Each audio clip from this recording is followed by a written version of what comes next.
ক্ষমতা নিজেই তো একটা বড় টনিক। ক্ষমতায় থাকলে অসুখ বিসুখ ধারে কাছে আসতে পারে না।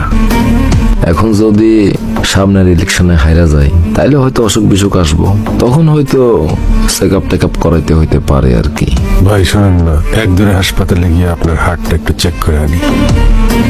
কেন? কারণ আমি আপনার এখন যে খবরটা বলবো, এটা শোনার পর আপনার হার্ট কাজ নাও করতে পারে, ফেল করতে পারে। ভাই, আপনি আমার একটা দর্শন শিখাইছেন না, আমি সেটা সারা জীবন মনে রাখবো। আপনি শিখাইছিলেন রাজনীতি খুব খারাপ জিনিস। রাজনীতি করলে অজগর সাপড়ে কোলবালিশ বানায় ঘুমায় থাকতে হয়। তেমনি ব্যবসাও খুব খারাপ। খারাপ না হলে আপনি আমার স্যার, আপনি আমার টাকা দিচ্ছেন আপনার নামে দুবাইতে ফ্ল্যাট কিনতে, আমি সেই ফ্ল্যাট আপনার নামে না কিনা নিজের নামে কিনে ফেলাইছি। কত বড় আমি আপনি একবার ভাবছেন? আমি আয়নায় মাঝে মাঝে আমার নিজের দেখা ভয়ে মুই, কিন্তু আবার পরেই বুকে জড়ায় ধরি, কারণ আমি চোর হইলেও তো মানবিক চোর। আপনি 420 নাটকটা দেখছেন না? সেখানে মন্টুরা বাড়িওয়ালার সাথে কি করছিল?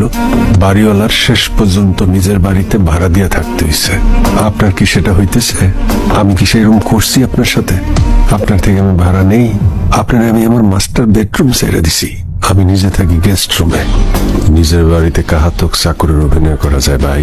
এখন কেক কাইটা আপনি সোজা গেস্ট রুমে চলে যাবেন, আমারে আমার মাস্টার বেডরুম বুঝাই দিবেন।